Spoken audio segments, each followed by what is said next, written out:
我が名はユーハ・バッハ。お前のすべてを奪うものだ。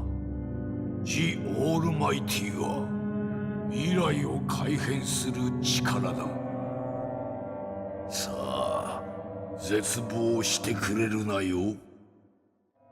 Hello everyone, it's your host, SethTheProgrammer, and today we're actually going to be talking about, as the intro suggests, the broken abilities of one of the shonen top dogs, the quote-unquote omnipotent and omniscient Quincy King, Yhwach. Now, whether it's Yhwach Bach or Yhwach Bach is debated about, but for now we're just going to call him Yhwach throughout the video. Also, if you like content like this, maybe this isn't your first rodeo and you've seen me around, be sure to hit that like button and subscribe. And before we get into the father of all quincy, we have been sponsored today, so please give them a chance. Sponsors like this go into big projects like Naruto vs Ichigo and so on, and are very helpful to the channel. Thank you. But anyway, before we get into all of this, I just want to say that we're back with another exciting Bleach Immortal Souls advert, which, thanks to them, this video you're watching is possible. However, this time the game is finally launching, so you can all play it now. But when is that, you may ask? Well, yes, it is dropped and available right now. So yes, that is right, the officially licensed Bleach RPG mobile game with the original voice actors dropped on the 26th of March. Crazy, I know. But let's reiterate some things, shall we? We get to play through the good old Bleach story, collect all of our favorite characters, use them in strategic, high IQ, character-based combat, and go through the various game modes like Story Mode, PvP, Battle Arena, Roguelike, and much more. To top it all off, this game is available on both iOS and Android for free, meaning you guys get an official brand new Bleach mobile game for absolutely nothing. And using the code on the screen now, you can also redeem 2 Gacha Tokens, 50 Soul Jades, and 5k gold. 5,000 gold absolutely for free if you sign up now. So what are you waiting for? Download it via the description link, redeem the code which is found in the description, and join me in a truly epic mobile game for Bleach. It'll really help me out, by the way, and help Bleach out since you'd be assisting and showing that the fans still want the series to return and do what they can to support it. So once again, go to the description, use all of the relevant links to hop right in. If you've ever seen any versus discussions or any power scaling debates of shonen, you've probably heard or seen the name Yhwach dropped quite a few times as some ominous and overpowered force from Bleach that's pretty difficult to understand and fully comprehend all the abilities of. This is especially tilting for those that have never even seen the series and just get jumped by him randomly on some versus conversation on like a forum or something, let alone avid readers of the series. And even as a professional, I have to agree that he is a pretty loaded character, to the point that if you were to try and show all of his abilities at once on the screen, you'd have to make the text so small you can hardly read any of it. But to truly understand what Yhwach can do, you must first understand who and what is Yhwach. In the beginning, everything was black. Nothing could be heard, felt, seen, smelt, or tasted. There was nothing. It was as if the beginning of life was not life at all, but he was alive, and everyone eventually started reaching out to him and recognized him, bestowing him the name of Yhwach. Upon touching the strange child covered in black, you were bestowed his soul, and with said soul came miracles, whether it be healing or something even more supernatural. In the end, everyone bestowed these gifts was eventually met with a cursed end in one way or another, but these deaths brought him out of the black, the nothing. These deaths gave Yhwach life. And with every death, all the memories and experiences that were gained after they were bestowed these powers would return to Yhwach. They would quite literally make him into who he is. Now, whether or not Yhwach is an actual offspring of the Soul King in a conventional sense, or is a piece of the Soul King that was abandoned, is still even debated by the characters and historians within the very Bleach world. Regardless though, he is still the father of all the Quincy, and it is no exaggeration to say that he may in fact be somewhat of a composite Quincy when all is said and done, due to his ability to reabsorb all of the Quincy's who come and go into his very being. This is all important due to the fact that if this was all true, that Yhwach's ability arsenal is astronomically large, possibly larger than an entire cast of war characters constructed to be as hacked and overpowered as possible, with his own personal abilities far surpassing all of them on top of that. Even that is a bit too brief to do him any real justice, but you get the general idea. When Yhwach first appears, there's an immense and somewhat organized aura about him, like he's some old war general that has been fighting and strategizing for many years rather than someone making a ragtag revenge team against the Soul Society like most opponents up to this point in the series. He is immediately introduced power-wise as someone who can manhandle post-Yami Kenpachi with absolutely not a single scratch. And this is more impressive than most people realize because Kenpachi is a character who suppresses or amps himself to fit his opponent subconsciously, to have the most fun in a battle as possible, and so that he doesn't spoil all the action like he did with Unohana many years ago when he was a child. Despite this, Yhwach is not even remotely damaged or scuffed, meaning Yhwach's abilities were so immense that not even someone like Kenpachi expected something of that caliber or couldn't adapt quickly enough. In fact, the battle is so one-sided that Kubo shows us a close-up of Kenpachi's face, and the right side of his face is visibly shown with no eye patch, showing he removed it basically the second the battle started. This is consistent as shortly after Yhwach is immediately pinned up against head captain Yamamoto, who, even with one arm, is the strongest captain of the Gotei 13, and wielding the strongest Zanpakuto spirit Ryujin Jaka in its release date, Yhwach is still able to defend himself somewhat, and Yamamoto is convinced he has to go into Bankai to deal with him like he did 1,000 years ago. Captain Shunsui, Ukitake, or even Aizen couldn't convince Yamamoto he needs something like this, especially right away, but Yhwach's presence alone is convincing enough for him to pull it out. A foremost revered as a flaming deity that almost destroyed everything a long time ago, who Yamamoto swore would never appear again, was revived seemingly without a second thought in Yhwach's presence. After utilizing his Bankai Zanko no Tachi, whose 15 million degree aura could destroy the entire Soul Society, Yhwach is seemingly defeated, but it's shortly revealed that this Yhwach who destroyed Kenpachi and was defeated by Yamamoto is not even the real one, but Roid Lloyd, a stern ritter with the ability to mimic memories and appearances. The real Yhwach then appears after his casual chat with Aizen in the Muken, and then steals Yamamoto's Ryujin Jaka shortly before ending Yamamoto's life for good in one attack. Stealing both Ryujin Jaka, stated the strongest Zanpakuto in the Soul Society by even Sosuke Aizen himself, and many reputable characters like Shunsui and Ukitake, and Roid's powers to mimic anybody in the process. Breaking out of Quilge's jail in the Garganta, Ichigo finally arrives in the Soul Society to save the day and immediately confronts Yhwach. Ichigo on Bankai then fires a Getsuka Tensho that Yhwach blocks with one hand, and Yhwach pretty much one-shots him from there. That is until Ichigo is revealed to have a new Quincy evolution from his battle with Quilge, which is Blute Vein. Even with this, Yhwach was only toying with Ichigo and still easily manhandled him. The same Ichigo who manhandled a Quilge and Ginjo, and the same Ichigo who the Soul Society sent multiple captains to check in on in case he went rogue, was handled by Yhwach who didn't even try, and Hashvalth, the right-hand man of Yhwach, then chops Zangetsu in half before Ichigo can even register what's happening. From here, Yhwach goes on to his true objective, to meet the Soul King. But to get there, he has to get through the Zero Division first. The Zero Division, whose reputation states they are so powerful that just the 5 of them are stronger than all of the 13 Court Guard squads put together, although the god of the sword and creator of the Zanpakuto, Namaya, with the sharpest blade in his possession, isn't even sure he can even cut Yhwach in one attack. Just analyzing the clone version of him fighting, he came to that conclusion, by the way, and the Zero Division almost all falls the moment Yhwach allows the Royal Guard to use their full abilities, as he had actually been suppressing himself and the Royal Guard before, so he didn't accidentally destroy and absorb all his own Quincy. The main role of this Zero Division that stands atop all Soul Reapers and surpasses the Gotei 13 mainly actually resides in Ichibe, the man who can erase and create the very concepts of names, a main source of power inside the Bleachverse, by the way. He also created the names for almost everything in the Soul Society and was the very first to obtain an evolved Zanpakuto known as a Shinichi, which he would later name a Bankai. If what Yamamoto said about Bankai is true, and that they age like fine wine when it comes to their powers, then it shouldn't be any exaggeration to say that Ichibe, who has the oldest Zanpakuto, his Ichimonji, stands atop the Soul Reapers and can actually take everything away from anything with a name by rewriting the very concepts of such themselves.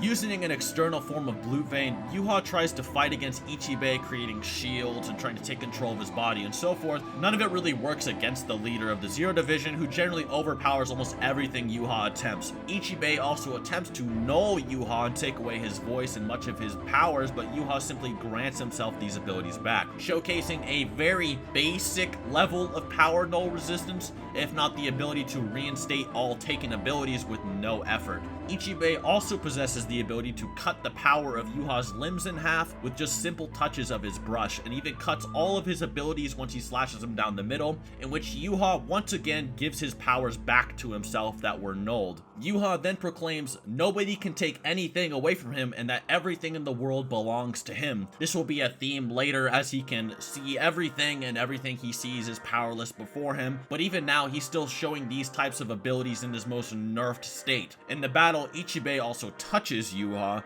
which is a serious thing I'll get into later, and in the fight there's also an ability called Saint Altar that Yhwach can use to steal Bankai without any use of a medallion or so forth like the other Quincy's need, showing that even without it he can still pretty much take on any Soul Reaper in the series even while nerfed. Although this fails because Ichibe is pretty much the king of ownership / names and concepts of that sort. It's pretty complicated, and the power of everything black always remains with him, even if Yhwach has his Bankai, blah blah blah. Ichibe then pulls out Ichimonji and uses his Bankai ability to rewrite Yhwach's name to Black Ant, thus transforming Yhwach's powers to the equivalent of a simple ant crawling on the ground, and the now king of bugs is crushed by Ichibe. Then his eyes finally open and the Almighty is reawakened. The Quincy then gives himself back all his abilities and then some, as his powers to foresee the future and neg all he sees is returned. Yhwach has been essentially fighting with his eyes closed the entire story up until now, and we haven't even begun to see his capabilities even by this point. The Almighty, as described now, is Yhwach's ability to see the future, know everything he sees, have all his powers he knows take his side, and with all powers unable to be used to defeat him, they also can't be used to harm him either. He's essentially unstoppable in conventional terms for a shonen just from that alone, if you take it at that value, which is honestly a Kubo trademark just to make everybody in the series as OP as possible, let alone the main villain of an arc like Aizen or Yhwach. But the father still has much more up his sleeve. The head of the Zero Division then erects the Futen Taisatsu Ryo, or Magnificent Death Mausoleum, which takes 100 knights from the Soul Society to erase Yhwach from existence by covering him in black, to the point that he won't even be able to be reborn. With disinterest, the king declares his name as Yhwach, the man who will rob him of everything, and easily obliterates and decapitates Ichibe 3 steps short of the line he drew at the start of the fight, as he predicted. With the Soul Reapers essentially all out of the way, the last thing for Yhwach was to take the Soul King. Ichibe states that nobody from Ichigo's group can actually stop Yhwach after Ichigo revives him by saying his name, but Ichigo and gang are sent off anyway because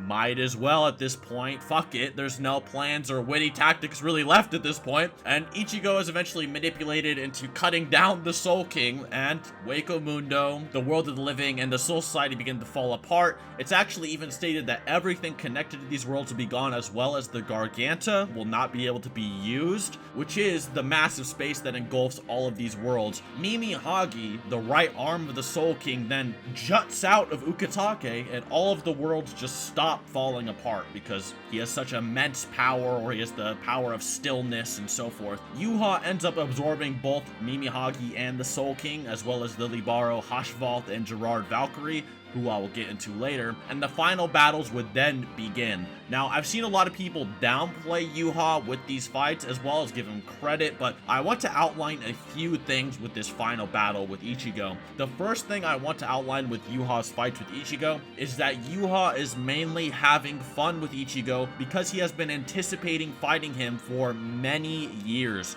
to the point that even the father says that he won't use his almighty abilities against him many times just so he can find it more exciting. And even in pretty much every scene that Ichigo actually does cut him, you'll notice that all the eyes on his body are closed or missing because he's not actually using his almighty, and that when they are open, Ichigo gets absolutely annihilated. Now, while Ichigo is strong, so much so that Ichibei was planning to potentially make him the Soul King if everything went sour, he's certainly nothing compared to Yhwach plus the Soul King plus all the Quincy plus a lot of, Soul Reapers, Mimihagi, and blah blah blah. It's just no contest. Even after getting cut by the Grand Race Arrow that everyone wanks Ichigo for, Yhwach, with his eyes still closed, asks Ichigo if that's it, if that's all he can do. And Yhwach himself does give credit to him here by saying his power is magnificent, that he must always be on guard so that he doesn't underestimate him and lose. But the ensuing fight is a complete stomp once this statement is said. In the fight, Ichigo is also actually changing the future with his pure hope alone, which Yhwach confirms. However, Yhwach confirms that in this multiverse of hope and its timelines, that he can actually see them all, and that changing the future for Ichigo is simply hopping from one of these timelines to another that Yhwach can see and ultimately control, which means that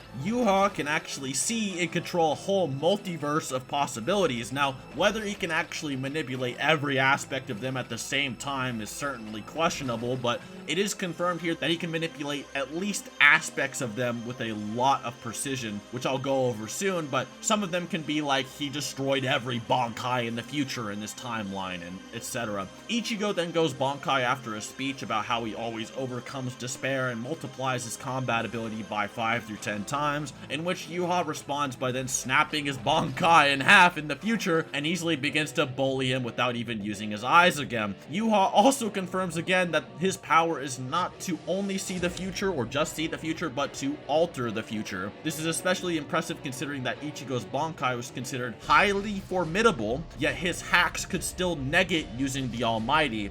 Also, he ends up absorbing all of Ichigo's powers for himself to make things even worse, possibly doubling his abilities if the statement or claim of Ichigo's Bankai being formidable has actually been taken at Yhwach's level in terms of raw strength, although that's contentious. That's a little bit headcanoning. In the end, it takes a combination of a newly revived and fully revealed Bankai Ichigo and a massively amped Kyoko Suigetsu from Aizen and a still silver arrow that negs Ashvalen users with more power null than anything Ichibei and Ichimoji could do, and you have a GG for Yhwach. An unfortunate end that never really showed his full abilities, with him simply losing to being caught off guard by some super plot arrow. You could still make a few theories for Yhwach here beyond just losing due to the still silver arrow, such as Yhwach actually lost on purpose so they could return to destroy all of them when they're at their happiest moments in the future, as he actually promised he would grant Ichigo that if he came at him to fight after their first battle, which Ichigo did follow through on. And some deny that by saying that Yhwach's powers, which even the vestiges of scared and made numerous decade-long time skip captains think of retreating,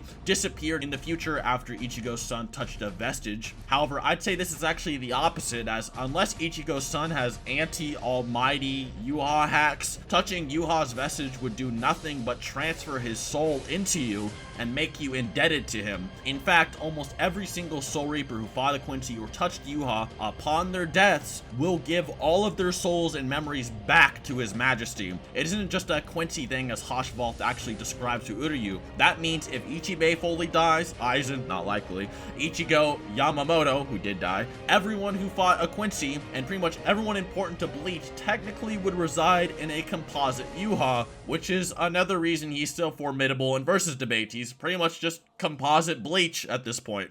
So a lot of people, they see Yhwach, they don't understand what he's really doing. Why does he want to like restart all the worlds, or what is he really up to? And Bleach is a story that mainly deals with this theme of death. And while I'm not like a super narratively, driven YouTube channel, I'll just give a basic idea here of why Yhwach got to where he is. And what I mean by this theme of death and what it means to face death, after all, the main characters of the series and those on the side of good are usually Shinigami, their names literally meaning God odds of death. While hollows are seen as the major enemy in the series, it's hinted out throughout the series that the quincy are arguably more dangerous to order due to how their powers work, as they absorb the reishi around them and destroy souls rather than preparing them for reincarnation or sending them to hell. It could be almost argued that they might even restart a stagnation problem, which is hinted in the novels. Now, Bleach's entire world is held up by this balance of souls, and as Shinigami are the upholders of that balance, it's not the hollow but the quincy who threaten that balance. So